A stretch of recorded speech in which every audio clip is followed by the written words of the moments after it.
ಕೊನೆಯದಾಗಿ ಮೀನರಾಶಿ. ಸೊ ಮೀನರಾಶಿಯವರಿಗೆ ಈ ವರ್ಷ ಪೂರ್ತಿ ಶುಭವಾಗಲಿ. ಮೀನರಾಶಿಯಲ್ಲೇ ಇರ್ತಕ್ಕಂಥ ಶನಿ ಯಾವ ರೀತಿ ಫಲ ಕೊಡುತ್ತೆ ಅಂತೇಳಿ ನೋಡೋಣ. ಪೂಜ್ಯಾಯ ರಾಘವೇಂದ್ರಾಯ ಸತ್ಯಧರ್ಮರ್ಥಾಯ ಭಜತಾಂ ಕಲ್ಪವೃಕ್ಷಾಯ ನಮಃ ಕಾಮಧೇನವೇ ನಮಃ.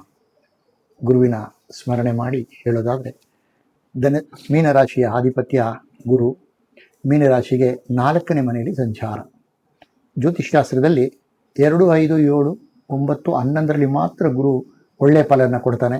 ಉಳಿದ ಮನೆಯಲ್ಲಿ ಅಂಥ ಒಂದು ಒಳ್ಳೆಯ ಫಲ ಕೊಡಲ್ಲ ಅಂತ ಉಲ್ಲೇಖ ಇದೆ. ಅದರಂತೆ ಇವತ್ತು 4ನೇ ಮನೆ ಅಂಥ ಒಂದು ಯೋಗವನ್ನು ಕೊಡ್ತಿಲ್ಲ. ಜೊತೆಯಲ್ಲಿ ಮೀನರಾಶಿಗೆ 7.5ರಲ್ಲಿ ಮಧ್ಯಮದಲ್ಲಿ ಉತ್ತರ ತನ್ನ ಸ್ವಂತ ನಕ್ಷತ್ರದಲ್ಲಿ ಸಂಚಾರ. ಈಗ ವಕ್ರಗತಿ ತ್ಯಾಗ ಆಗಿರಬಹುದು. ಮತ್ತು 7.5ಅಲ್ಲಿ ಮಧ್ಯಮ 12ನೇ ಮನೆ ಆಗಿ ಜನ್ಮಶನಿ ಅದು ಹೇಳೋಕ್ಕೆ ಸಾಧ್ಯ ಇಲ್ಲ. ಅಷ್ಟೊಂದು ಹಿಂಸೆ, ಮಾನಸಿಕ ಹಿಂಸೆ. ಜನ್ಮಶನಿ ಇದ್ದಾಗ ಮಾನಸಿಕ ಹಿಂಸೆ, ಆರೋಗ್ಯಕ್ಕೆ ತೊಂದರೆ, ಕೌಟುಂಬಿಕದಲ್ಲಿ ಭಿನ್ನಾಭಿಪ್ರಾಯಗಳು. ನೀವು ಒಳ್ಳೆಯದೇ ಮಾಡಿದ್ರೆ ಅದು ಬೇರೆ ರೀತಿಯಲ್ಲಿ ಅರ್ಥವನ್ನು ಕೊಡುತ್ತೆ. ಅದರಲ್ಲೂ ಇರತಕ್ಕಂಥ ಪೂರ್ವಭಾದ್ರ ನಕ್ಷತ್ರ, ಉತ್ತರ ಭಾದ್ರ ಮತ್ತು ರೇವತಿ ನಕ್ಷತ್ರ, 3 ನಕ್ಷತ್ರಗಳು, 2 ಶುಭ ನಕ್ಷತ್ರಗಳು, 1 ಶನಿ ಮಹಾತ್ಮಂದೇ ನಕ್ಷತ್ರ. ಅದೇ ನಕ್ಷತ್ರದಲ್ಲಿ ಶನಿ ಸಂಚಾರ. ಹೀಗಿದ್ದಾಗ ಮೀನರಾಶಿಗೆ ಅಷ್ಟೇನು ಒಳ್ಳೆಯ ಫಲಗಳನ್ನು ನಿರೀಕ್ಷಿಸೋಕ್ಕೆ ಸಾಧ್ಯ ಇಲ್ಲ. ಜೊತೆಲಿ 12ನೇ ಭಾವದಲ್ಲಿ ಧನಸ್ಥಾನಾಧಿಪತಿ ಕುಜ 12ನೇ ಭಾವ, ರಾಹು 12ನೇ ಭಾವ ಮತ್ತು 6ರಲ್ಲಿ ಕೇತು. ಈ ಗ್ರಹಗಳ ಯುತಿ ಅಷ್ಟೇನು ಶುಭ ಫಲವನ್ನು ಕೊಡೋದಿಲ್ಲ. ಅದರಿಂದ ಬಹಳ ಎಚ್ಚರಿಕೆಯಿಂದ, ಬಹಳ ಸಹನೆಯಿಂದ, ತಾಳ್ಮೆಯಿಂದ ಈ ರಾಶಿಯವರು ವ್ಯವಹಾರವನ್ನು ಮಾಡಿದಾಗ ನಿಜವಾಗ್ಲೂ ಸಮಾಜದಲ್ಲಿ ಅವರಿಗೆ ಯಾವುದೇ ರೀತಿಯ ದುಷ್ಪರಿಣಾಮ ಬೀರಲ್ಲ ಅಂತ ಹೇಳ್ಬೋದು. ಆದರೂ ಆ ಮೀನರಾಶಿಯಲ್ಲಿ ಹುಟ್ಟಿರ್ತಕ್ಕಂಥ ಯಾವುದೇ ಜನ ಒಳ್ಳೆ ಜಾತಕ ಇದ್ದು, ಅವರ ಗ್ರಹಗತಿಗಳ ಸ್ಥಿತಿಗತಿ ಚೆನ್ನಾಗಿದ್ದು, ದಶಾನಾಥ ಬುಟ್ಟಿನಾಥ ಚೆನ್ನಾಗಿದ್ದಾಗ ಅಷ್ಟೇನು ದುಷ್ಪರಿಣಾಮ ಬೀರಲ್ಲ. ಇದು ಕೇವಲ ಒಂದು 30% ಅವಘಡಗಳಾಗುತ್ತೆ ಅಂತ ಖಂಡಿತ ಹೇಳ್ಬೋದು. ಮೀನರಾಶಿ ಸತತವಾಗಿ 3.5 ವರ್ಷಗಳಿಂದ ನರಕ ಯಾತನೆ ಪಡ್ತಾ ಇರೋ ಪಾಪ. ಇಡೀ ಜೀವನ ಕಲ್ಲೋಲ ಆಗ್ತಾ ಇದೆ ಅಂತಕ್ಕಂಥ ಗೊಂದಲ. ಒಂದು ಕಡೆ ಅರ್ಧಾಷ್ಟಮ ಗುರು, ರಾಶಿಯಾಧಿಪತಿಯಾದ ಗುರು 4ನೇ ಭಾವದಲ್ಲಿರ್ತಕ್ಕಂಥದ್ದು. ಅರ್ಧಾಷ್ಟಮ ಶನಿಯಂತೆ ಅರ್ಧಾಷ್ಟಮ ಗುರುವಿನ ದುಷ್ಪರಿಣಾಮ ಕೂಡ ಬೀರುತ್ತೆ. ಈಗ ಹೆಗಲ ಮೇಲಿರ್ತಕ್ಕಂಥ ಶನಿ ತಲೆ ಮೇಲೆ ಕೂತಿದ್ದಾನೆ ಅಂತ ಭಾರ ಇನ್ನಷ್ಟು ಹೊರಬೇಕಾಗಿ ಬರುತ್ತೆ. ಹಾಗೆಯೇ ವ್ಯಯದಲ್ಲಿರ್ತಕ್ಕಂಥ ರಾಹು ಕಾರಾಗೃಹ ವಾಸ ಅಂತ ಹೇಳ್ತೀವಿ, ಜೈಲು ಶಿಕ್ಷೆ ಅನುಭವಿಸ್ಬೇಕು ಅಂತ ಹೇಳ್ತೀವಿ.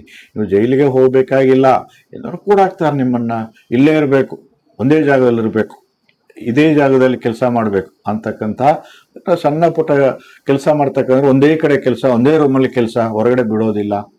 ಅಥವಾ ಬೇರೆ ಬೇರೆ ಕೆಟ್ಟ ದುಷ್ಪರಿಣಾಮಗಳು ಬಿದ್ದು ಸೆರೆವಾಸನ ಅನುಭವಿಸುವಂಥದ್ದು. ಯಾಕಂದರೆ ವ್ಯಯದಲ್ಲಿರ್ತಕ್ಕಂಥ ರಾಹು, ರಾಶಿಯಾಧಿಪತ್ಯ ಗುರು ವೀಕ್ಷಣೆ ಇರೋದ ತಕ್ಕ ಮಟ್ಟಿಗೆ ಜೂನ್ ತನಕ ಸ್ವಲ್ಪ ಪರವಾಗಿಲ್ಲ ಅಂತ ಹೇಳ್ಬೋದು. ಬರ್ತಕ್ಕಂಥ ಅನಾಹುತಗಳಿಂದ ದೂರ ಮಾಡ್ಬೋದು ಅಂತ ಹೇಳ್ಬೋದು. ಆದರೆ ಜೂನ್ ನಂತರ ಖಂಡಿತವಾಗ್ಲೂ ಕೂಡ ಈಗ ಗುರು ವೀಕ್ಷಣೆಯಲ್ಲಿಗೆ ರಾಶಿ ಮೇಲೆ ಪ್ರಭಾವ ಬೀರುತ್ತೆ. ಶನಿ ಕಂಟ್ರೋಲ್ ಇಟ್ಕೋತಾನೆ. ತಥಾಸ್ತು ಅಂತ ಹೇಳುತ್ತೆ. ಖಂಡಿತವಾಗ್ಲೂ ಕೂಡ ನನ್ನ ರಾಶಿಯವರಿಗೆ ಏನು ಕೂಡ ಕೆಡುಕು ಬಯಸಬಾರದು ಅಂತಕ್ಕಂಥದ್ದು ಗುರು ವೀಕ್ಷಣೆ. ಕೋಟಿ ಪಾಪ ನಿವೃತ್ತಿ ಆಗುತ್ತೆ. ಯಾಕಂದರೆ ಶನಿ ರಾಶಿಯಲ್ಲೇ ಇದ್ರೂ ಕೂಡ ಮಂದಗತಿಯಲ್ಲಿ ಕೆಲಸ ಕಾರ್ಯಗಳು ಸಹಾಯ ಮಾಡಿದ್ರೂ ಕೂಡ 2ನೇ ಸುತ್ತಿನಲ್ಲಿರ್ತಕ್ಕಂಥವರಿಗೆ ಸ್ವಲ್ಪ 3.5 ವರ್ಷಗಳಿಂದ ಅಲ್ಲೊಳ್ಕೊಳ್ಳಲು ಆಗ್ತಾ ಇದ್ರು ಕೂಡ ಗುರು ವೀಕ್ಷಣೆಯಿಂದ ಜೂನ್ ನಂತರ ನೀವು ಶುಭ ಫಲಗಳನ್ನ ನಿರೀಕ್ಷಿಸಬಹುದು.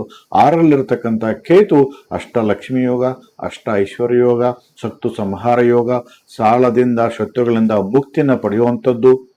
ಮತ್ತು ನೀರಲ್ಲಿರ್ತಕ್ಕಂಥವ್ರಿಗೆ, ಸಮುದ್ರದಲ್ಲಿರ್ತಕ್ಕಂಥವ್ರಿಗೆ, ಮೀನು ಹಿಡಿಯೋರ್ತಕ್ಕಂಥವ್ರಿಗೆ, ಶಿಪ್ಪಿಂಗ್ ಕೆಲಸ ಮಾಡ್ತಕ್ಕಂಥವ್ರಿಗೆ, ಆ ನದಿಯಲ್ಲಿ ಏನಾದರೂ ಈ ದೋಣಿಗಳು ಅದು ಇದು ಚಾಲನೆ ಮಾಡ್ತಕ್ಕಂಥವ್ರಿಗೆ, ಮತ್ತು ಹೆಚ್ಚು ಮಳೆ ಸಂಭವಿಸಿದಾಗ ರಸ್ತೆ ಬದಿಯಲ್ಲೂ ಕೂಡ ಗಂಡಾಂತರಗಳು ಕಟ್ಟಿಟ್ಟ ಬುತ್ತಿ ಹುಷಾರಾಗಿರ್ಬೇಕಾಗತ್ತೆ. ಯಾಕಂದರೆ ಜಲತತ್ವ ರಾಶಿ ಮೀನರಾಶಿ.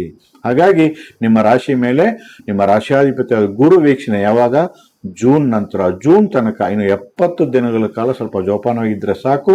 ನಂತರ ಗುರು ವೀಕ್ಷಣೆಯಿಂದ ಈ ಒಂದು ಹೇಳ್ತಕ್ಕಂಥ ದೋಷಗಳೇನಿತ್ತು ಅದೆಲ್ಲ ಕೂಡ ದೂರವಾಗಿ ಗುರು ವೀಕ್ಷಣೆಯಿಂದ ಶುಭ ಫಲ ಉಂಟು ಮಾಡುತ್ತೆ. ಹಾಗೂ ಸುಖ, ಶಾಂತಿ, ನೆಮ್ಮದಿ ಮತ್ತು ಮಕ್ಕಳಿಂದ ಅನುಕೂಲ, ಯಶಸ್ಸು, ಸಂತಾನ ಯೋಗ, ವಿವಾಹ ಯೋಗ ಮತ್ತು ವಿದೇಶ ಪ್ರಯಾಣ ಯೋಗ, ಹೊಸ ಪ್ರಯತ್ನಗಳು, ಒಂದು ಉದ್ಯೋಗ, ಒಂದು ವ್ಯಾಪಾರ, ಹೊಸದಾಗಿ ಏನಾದ್ರು ಪ್ರಾರಂಭ ಮಾಡಿದ್ರೂ ಕೂಡ ಸಕ್ಸಸ್ ಅನ್ನ ತಂದು ಕೊಡುತ್ತೆ, ಅದೃಷ್ಟವನ್ನ ತಂದು ಕೊಡುತ್ತೆ. ಮೀನರಾಶಿಯಲ್ಲಿ ಹುಟ್ಟಿರ್ತಕ್ಕಂಥವ್ರಿಗೆ 2, 3, 9 ಹಾಗೂ 2, 11, 20, 29, 3, 11, 3, 12, 21, 30, 9, 18, 27 ಈ ಸಂಖ್ಯೆ ಮತ್ತು ಈ ತಾರೀಕು ತುಂಬಾ ಅದೃಷ್ಟ ತಂದುಕೊಡುತ್ತೆ. ಈ ತಾರೀಕುಗಳಲ್ಲಿ ಏನ್ ಬೇಕಾದ್ರೂ ಮಾಡಿ, ಅದರ ಜೊತೆಯಲ್ಲಿ yellow, orange, violet, purple, red ಈ ಬಣ್ಣಗಳನ್ನ ಬಳಕೆ ಮಾಡಿ, ಬಟ್ಟೆಗಳಾಗಿರ್ಬೋದು, ಒಂದು ವಸ್ತು ಆಗಿರ್ಬೋದು, ಏನ್ ಬೇಕಾದ್ರೂ ತಗೊಳ್ಳಿ, ಒಳ್ಳೇದಾಗತ್ತೆ. ಜೊತೆಯಲ್ಲಿ ಶನಿ ಶಾಂತಿ ಮಾಡದೆ ಖಂಡಿತವಾಗ್ಲೂ ಕೂಡ ಹೊರಗೆ ಹೋಗಬೇಡಿ. ಕರಿಯಲ್ಲು ಬೆಲ್ಲ, ತಾಟಿ ಬೆಲ್ಲ ಕುಟ್ಟಿ ಅದನ್ನ ನಿಮ್ಮ ರಾಶಿ, ನಕ್ಷತ್ರ, ಹೆಸರು, ಗೋತ್ರ ಎಲ್ಲ ಹೇಳಿ ಆಂಜನೇಯನ ಮೊರೆ ಹೋಗಿ ಮರಳಿ ವಾಪಸ್ ತಂದು ದಿನನಿತ್ಯ ಅದನ್ನ ಸೇವನೆ ಮಾಡೋದ್ರಿಂದ ಜನ್ಮದಲ್ಲಿರ್ತಕ್ಕಂಥ ಶನಿ ದೂರ ಮಾಡ್ಕೋಬಹುದು. ಅದರ ಜೊತೆಯಲ್ಲಿ ಎಳ್ಳೆಣ್ಣೆ ಸ್ನಾನ ತಪ್ಪದೆ 3 ತಿಂಗಳಿಗೊಮ್ಮೆ ಆದ್ರೂ ಎಳ್ಳೆಣ್ಣೆ ಸ್ನಾನವನ್ನ ಮಾಡಿ ಖಂಡಿತವಾಗ್ಲೂ ಕೂಡ ಕರ್ಮ ಕಳೆಯುತ್ತೆ. ಕರ್ಮಕಾರಕ ಶನಿ ರಾಶಿಯಲ್ಲೇ ಇರೋದ್ರಿಂದ ಗುರು ವೀಕ್ಷಣೆಯಿಂದ ಈ ತರ ಪರಿಹಾರಗಳನ್ನು ಮಾಡ್ಕೊಳ್ಳಿ. ಸೊ ತುಂಬಾ ಒಳ್ಳೇದಾಗುತ್ತೆ. ಜೂನ್ ತನಕ ಮಾತ್ರ, ಜೂನ್ ನಂತರ ತುಂಬಾ ಚೆನ್ನಾಗಿರುತ್ತೆ. ಮೀನರಾಶಿ ಹುಟ್ಟಿರ್ತಕ್ಕಂಥವ್ರಿಗೆ ಶುಭವಾಗಲಿ. ಇದಾಗಿರುತ್ತೆ ದ್ವಾದಶ ರಾಶಿ ಫಲಗಳು 2026ನೇ ಪ್ರಾರಂಭ ವರ್ಷದ ದ್ವಾದಶ ರಾಶಿ ಫಲಗಳು. ಎಲ್ರಿಗೂ ಕೂಡ ಶುಭವಾಗಲಿ. ನಮಸ್ಕಾರ.